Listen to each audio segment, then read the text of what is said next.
DPR RI Puan apresiasi 100 hari kerja pemerintahan Prabowo Gibran.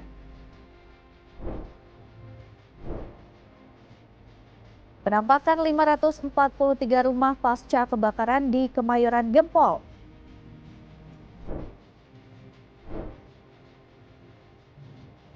Bintang muda Uzbekistan gabung Manchester City.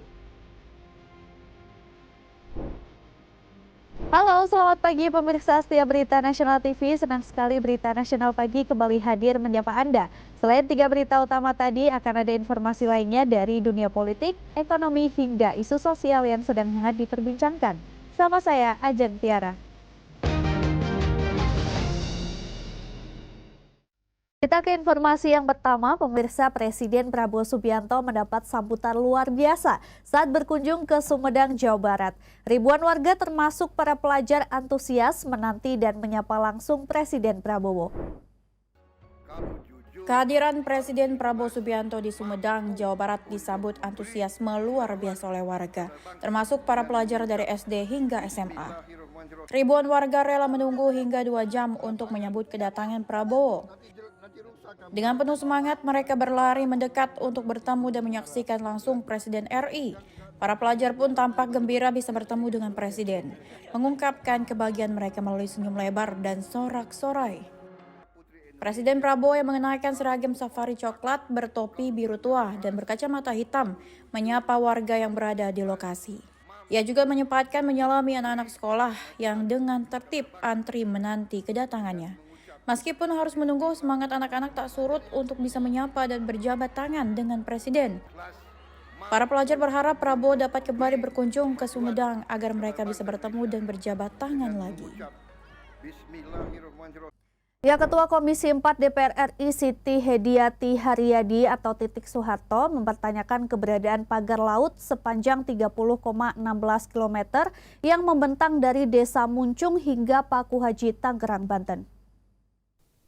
Hal ini disampaikan Titik Soeharto usai rapat paripurna DPR RI di Gedung Nusantara II DPR RI Senayan, Jakarta. Menurutnya, pembangunan pagar tersebut membutuhkan biaya yang sangat besar, mencapai miliaran rupiah, sehingga sulit dipercaya jika nelayan yang membangunnya. Titik meminta pemerintah segera mengungkap siapa pemilik pagar tersebut. Ia juga mengkritik lambannya respon pemerintah, mengingat polemik ini telah berlangsung selama 1 bulan. Keberadaan pagar laut disebut mengganggu aktivitas nelayan setempat sehingga menimbulkan keresahan di masyarakat. Kami dari Komisi 4 mendesak pemerintah untuk segera mengetahui dan mengumumkan itu sebenarnya pagarnya punya siapa yang bikin, siapa yang suruh, siapa yang membiayai. Mosok tiba-tiba ada gitu ya, 30,16 kilo kan nggak bisa dibikin 1-2 hari. Jadi ini supaya segera oleh pemerintah mengetahui siapa yang bikin ini. Ini biayanya mahal. Dan hitung-hitung, ada yang hitung katanya 12, berapa miliar gitu ya. Terus tiba-tiba ada yang mengaku bahwa ada sekelompok nelayan yang swadaya membangun pagar laut ini. Ya pemirsa, Ketua DPR RI Puan Maharani mengapresiasi kinerja 100 hari kerja pemerintahan Presiden Prabowo Subianto dan Wakil Presiden Gibran Rakabuming Raka. Puan menilai bahwa masyarakat publik cukup puas dengan kinerja pemerintahan Pak Prabowo dan Gibran. Ketua DPR RI Puan Maharani mengapresiasi kinerja 100 hari kerja pemerintahan Presiden Prabowo Subianto dan Wakil Presiden Gibran Rakabuming Raka. Puan menilai bahwa masyarakat publik cukup puas dengan kinerja pemerintahan Prabowo Gibran. Puan Maharani juga mendorong jajaran pemerintah untuk bekerja lebih baik untuk mewujudkan program-program prioritas Prabowo Gibran seperti swasembada pangan, swasembada energi, makan bergizi gratis, dan hilirisasi. Puan juga berharap pemerintah Prabowo Gibran selalu responsif dan segera memperbaiki kekurangan yang terjadi. Hasil survei terbaru Litbang Kompas menunjukkan tingkat kepuasan publik atas 100 hari kerja pemerintahan Prabowo Subianto dan Gibran Rakabuming Raka mencapai angka 80,9%. Sementara publik yang kurang puas berada di angka 19,1%, serta keyakinan publik terhadap pemerintah Prabowo Gibran juga tinggi mencapai angka 89,4% dan tidak yakin di angka 10,6%. Apresiasi kepada pemerintahan Pak Prabowo yang walaupun masih belum 100 hari sudah alhamdulillah mendapatkan apresiasi dari masyarakat. Ini merupakan tantangan dari pemerintahan yang sekarang untuk bisa lebih bekerja keras dalam menjalankan pemerintahannya sehingga apapun hasilnya adalah untuk rakyat. Jadi bekerja lebih baik, bekerja dengan lebih semangat, dan apapun yang menjadi kekurangannya akan bisa ditindaklanjuti dengan evaluasi yang terbaik bagi rakyat. Beralih ke informasi lain, pemirsa, Kementerian Sosial rapat bersama Kementerian Hak Asasi Manusia membahas perlindungan dan jaminan sosial pada kelompok rentan dan korban pelanggaran berat.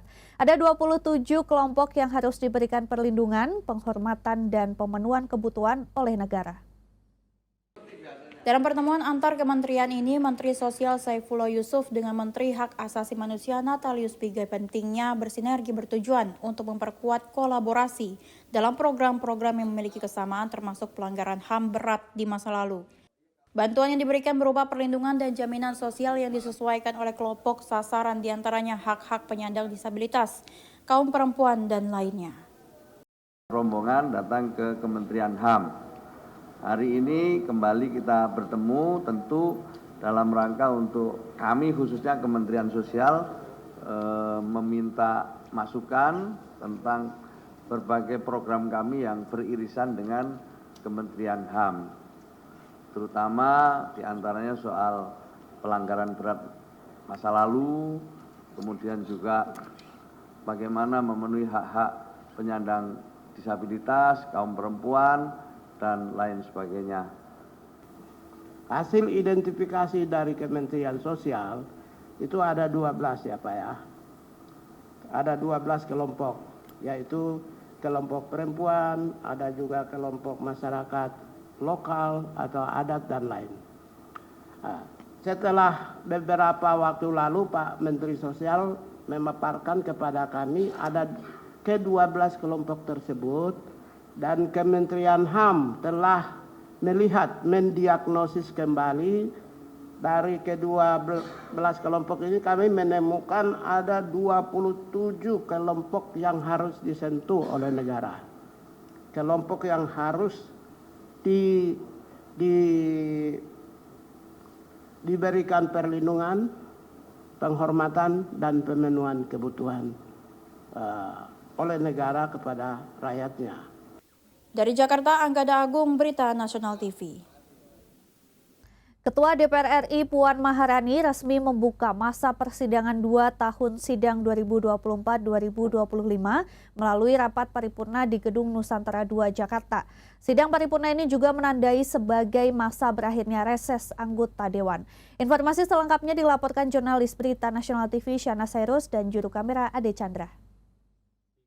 Pemirsa Berita Nasional TV, DPR RI telah menggelar rapat paripurna pembukaan masa persidangan 2 tahun sidang 2024-2025 di Gedung Nusantara II, Kompleks Parlemen Senayan, Jakarta.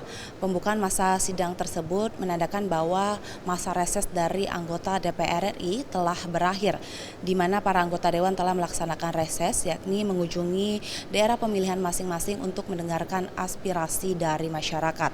Dari informasi yang kami dapat bahwa rapat paripurna kali ini dihadiri oleh 286 anggota Dewan dan para pimpinan DPR RI, yakni Ketua DPR RI Dr. Honoris Causa Puan Maharani, Wakil Ketua DPR RI Saan Mustafa, Cucun Ahmad, Samsu Rijal, dan Adis Kadir. Rapat paripurna kali ini menjadwalkan 2 agenda, yakni mendengarkan pidato Ketua DPR RI Dr. Honoris Causa Puan Maharani, dilanjutkan dengan pelantikan penggantian antar waktu atau PAW anggota DPR DPR RI dan anggota MPR RI masa jabatan 2024-2029. 3 orang anggota DPR PAW atau pergantian antar waktu dari fraksi PKB yang dilantik oleh Ketua DPR RI Dr. Honoris Causa Puan Maharani, yakni 1. Anissa Syakur menggantikan Faisal Rija, Muhammad Hilman Mufidi menggantikan Muhammad Irsyad Yusuf, Muhammad Kozin menggantikan Aks Gufron Sirot. Ketua DPR RI juga berharap seluruh anggota DPR RI dapat bekerja baik untuk kesejahteraan rakyat dan kebaikan negeri.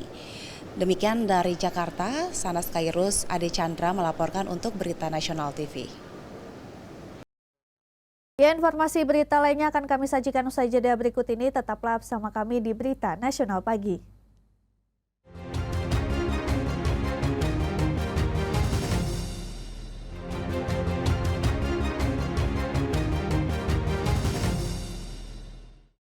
Terima kasih pemirsa, Anda masih bersama kami. Ketua Dewan Perwakilan Rakyat Puan Maharani mengungkapkan ada 41 rancangan undang-undang atau RUU prioritas yang telah menjadi program legislasi nasional atau Prolegnas 2025 pada rapat paripurna pembukaan masa persidangan 2 tahun sidang 2024-2025. Beberapa di antara RUU tersebut limpahan dari anggota DPR periode sebelumnya.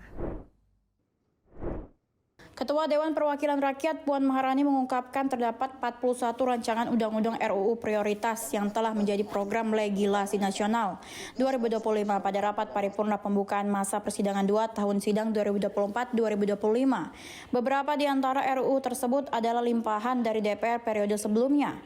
Puan juga menghimbau agar semua alat kelengkapan Dewan siap menjalankan tugas dalam membentuk undang-undang pada periode terbaru ini. Puan Maharani mengatakan hak tersebut untuk memenuhi segala target Prolegnas 2025 dan memenuhi kebutuhan hukum nasional. Memasuki awal persidangan DPR RI masa keanggotaan tahun 2024-2029, maka sejumlah anggota legislasi DPR RI akan dilaksanakan berpedoman pada program legislasi nasional Prolegnas, yaitu terdapat 41 RUU prioritas tahun 2025 dan 6 diantaranya merupakan rancangan undang-undang carry over dari DPR RI periode sebelumnya. Oleh karena itu, masa persidangan ini setiap AKD DPR RI yang terkait sudah harus mulai menjalankan tahapan pembentukan undang-undang sehingga dapat memenuhi target Prolegnas tahun 2025 dan memenuhi kebutuhan hukum nasional. Sanas Kairus, Ade Chandra, Berita Nasional TV. Ya, Ketua DPR RI Puan Maharani meminta aksi demo pegawai Kementerian Pendidikan Tinggi, Sains dan Teknologi atau Kemendikti-Saintek Satrio Sumantri Brojonegoro untuk ditindaklanjuti secara transparan. Ia menyebut akan menindaklanjuti keresahan para pegawai kepada Komisi 10 DPR RI sehingga bisa untuk bahan evaluasi kepada Presiden Prabowo Subianto. Ketua DPR RI Puan Maharani meminta aksi demo pegawai Kementerian Pendidikan Tinggi, Sains dan Teknologi Satrio Sumantri Brojonegoro harus ditindaklanjuti secara transparan dan akan menindaklanjuti masalah ini kepada Komisi 10 DPR RI yang membidangi pendidikan, kebudayaan, ristek, pariwisata, ekonomi kreatif, pemuda olahraga dan perpustakaan yang menjadi salah satu mitra kerja Komisi 10 DPR RI. Lebih lanjut, Puan juga mengatakan terkait evaluasi nantinya akan diserahkan sepenuhnya kepada Presiden Prabowo Subianto. Sebagaimana diketahui, sejumlah pegawai Kemendikti-Saintek melakukan aksi demonstrasi di lobi gedung. Mereka menuntut keadilan terhadap salah satu pegawai yang diduga diberhentikan oleh Mendikti-Saintek Satrio. Sementara Satrio sendiri mengklaim tuntutan demonstrasi sejumlah pegawai Kemendikti-Saintek karena ada upaya penolakan mutasi besar-besaran di tubuh Kemendikti-Saintek. Dari DPR itu Komisi 10, namun terkait apakah dievaluasi atau tidak itu prerogatif Presiden. Namun kami dari DPR berharap semua hal yang terjadi di kementerian itu bisa ditindaklanjuti secara transparan di internal, dan apapun yang akan dilakukan tentu saja itu ranah dari eksekutif, walaupun DPR tentu saja akan mencermati dan menindaklanjutinya di komisi terkait. Sanas Kairus, Ade Chandra melaporkan untuk Berita Nasional TV. Beralih ke informasi lain, pemirsa sidang pra-peradilan terkait status penetapan tersangka Sekjen PDIP Hasto Kristianto ditunda hingga Rabu 5 Februari mendatang. Hal itu dikarenakan termohon KPK tidak hadir dalam proses persidangan perdana yang digelar di Pengadilan Negeri Jakarta Selatan.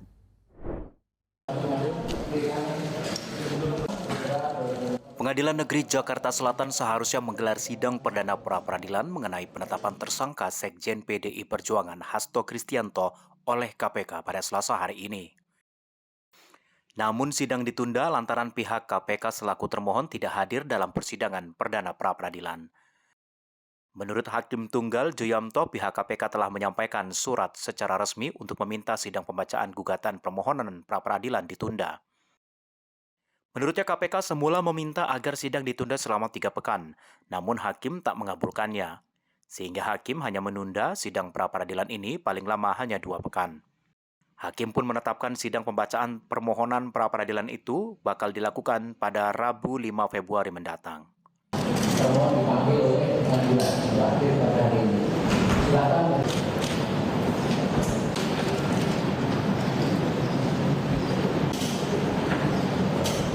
Jadwal berdasarkan undang-undang dan penyusunan perkara harus kita susun bersama-sama. Kita sepakat bersama-sama, tentu kami sebagai hakim, kemudian pemohon dan pemohon. Kita ada sidang ketiga. Termohon hari ini kita bersama-sama susun agendanya untuk ditaati bersama. Ada lagi?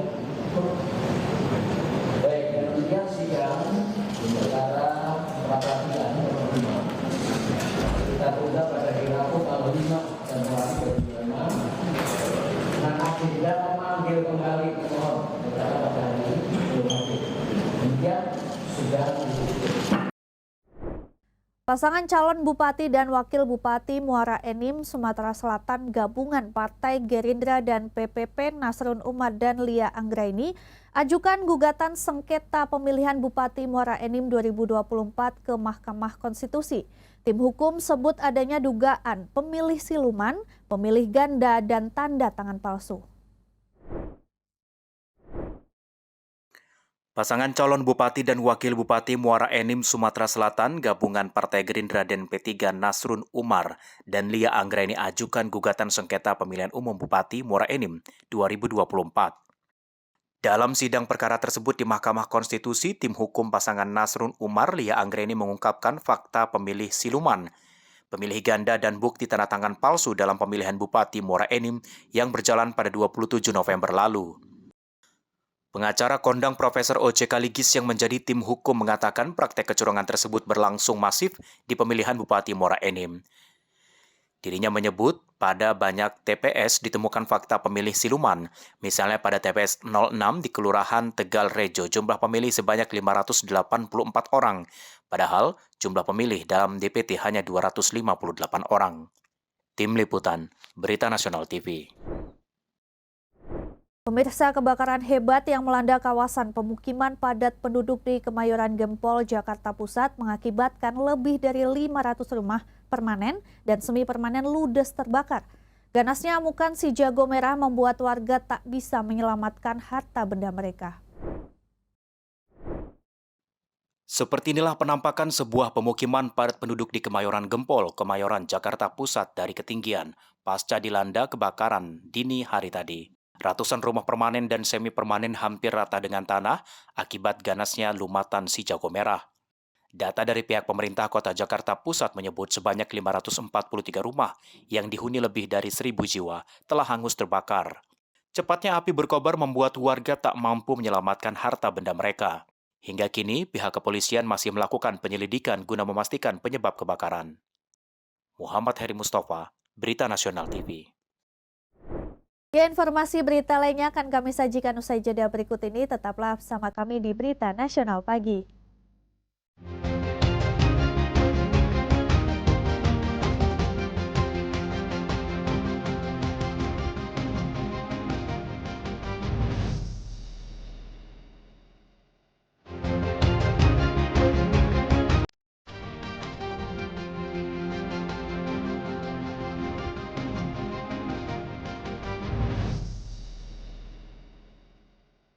Ya pemirsa, terima kasih Anda masih bersama kami. Donald Trump mengajak dilakukannya revolusi akal sehat dalam pidato inaugurasinya 20 Januari waktu Amerika Serikat.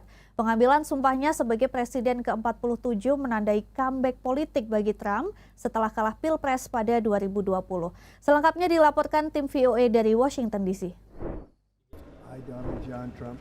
Donald Trump resmi diambil sumpahnya sebagai Presiden ke-47 Amerika Serikat. Dalam pidatonya, Trump mengajak dimulainya apa yang disebut sebagai revolusi akal sehat, termasuk mengakhiri imigrasi secara ilegal. All illegal entry will immediately be halted, and we will begin the process of returning millions and millions of criminal aliens back to the places from which they came. Seperti pidato inaugurasi pertamanya pada 2017, Trump menyayangkan sejumlah kebijakan pendahulunya yang dinilai gagal. Pelantikan Trump terjadi di tengah berlanjutnya perang di Ukraina dan gencatan senjata baru di Gaza. We will measure our success not only by the battles we win, but also by the wars that we end, and perhaps most importantly, the wars we never get into. Upacara pengambilan sumpah dihadiri seluruh mantan presiden yang masih hidup dan juga bos-bos raksasa teknologi seperti Jeff Bezos, Elon Musk, dan Mark Zuckerberg. Cuaca dingin membuat rangkaian acara dari inaugurasi Donald Trump harus dipindahkan ke dalam ruangan. Suhu yang mencapai minus 10 derajat Celcius ini mengubah rencana inaugurasi mulai dari pengambilan sumpah hingga juga parade dalam hitungan hari dan pindahkan ke dalam ruangan seperti yang tampak di belakang saya ketika orang-orang mencoba untuk masuk di belakang pagar keamanan tersebut. Dalam sejarah Amerika Serikat, inaugurasi yang dilakukan di dalam ruangan terakhir terjadi pada tahun 1985 pada masa jabatan kedua Ronald Reagan. Prosesi inaugurasi yang biasanya di luar ruangan akhirnya dipindah ke dalam ruangan dengan acara nobar dan parade dalam ruangan di Capital One Arena. Walaupun dingin ya, tapi tuh I feel great karena tuh ini celebration ya untuk bukan hanya untuk Amerika, but also the whole world gitu ya. Karena cuaca dingin, demo anti-Trump yang telah dijadwalkan akhirnya juga pindah ke dalam ruangan di sebuah gereja tak jauh dari Gedung Putih. His policies don't necessarily align with all of the policies that I would support. However, I'm a big advocate for moving justice forward, so I will be in the forefront of talking with our legislators. Perwakilan Korps Diplomatik Indonesia termasuk yang menyaksikan pengambilan sumpah di Kompleks Gedung Capitol. Di visitor centersnya Capitol Hill sebenarnya kita duduknya yang namanya Emancipation Hall, itu mungkin berapa orang tadi di sana ya, 1.000 orang kali ada ya. Duduk rame-rame, kita nobar live stream swearing in inaugurasinya Presiden Donald J. Trump. Dengan pengambilan sumpah Trump, Gedung Putih kembali ke tangan Partai Republik. Untuk menjalankan agendanya, rekan separtai Presiden Trump kali ini juga memiliki suara mayoritas di Senat dan DPR AS. Dari Washington DC, Virginia Gunawan, Yuni Salim, dan tim VOA.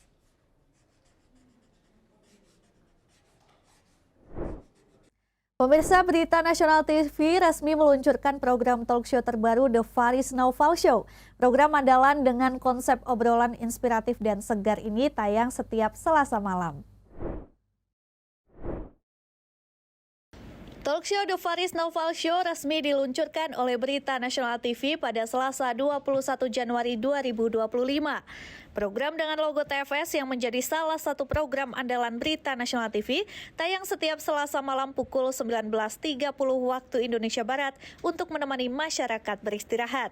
Dipandu oleh Faris Naufal yang merupakan jurnalis muda dengan banyak pengalaman, menghadirkan program talk show ini menarik untuk disaksikan karena mengusung konsep segar, inspiratif, dan relevan dengan kebutuhan informasi masyarakat modern. Produser sekaligus host TFS Faris Naufal menyatakan setiap episode talk show yang memiliki tagline obrolan tanpa batas, inspirasi tak terbatas ini mengangkat tema menarik dan penuh inspirasi dari para tokoh yang menjadi narasumber. Salah satunya tema yang diangkat ini seperti pada episode perdana, yakni bangkit dari keterpurukan dengan narasumber aktor Reza Nangin dan Benesia Edelin Laos yang merupakan putri mendiang calon gubernur Maluku Utara Benny Laos. Faris menjelaskan melalui tema tersebut, para narasumber berbagi kisah inspiratif, cara mereka bangkit dari titik terendah hidup mereka dan bangkit lebih kuat. Program andalan Berita Nasional TV diharapkan menjadi alternatif tontonan yang berkualitas, di mana pemirsa dapat menikmati diskusi yang ringan namun berbobot.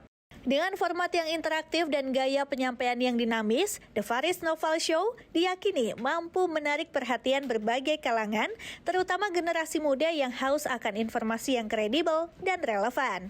Terima kasih banyak telah hadir di launching program The Faris Novel Show yang tayang di Berita Nasional TV di jam prime time di 19.30 waktu Indonesia Barat.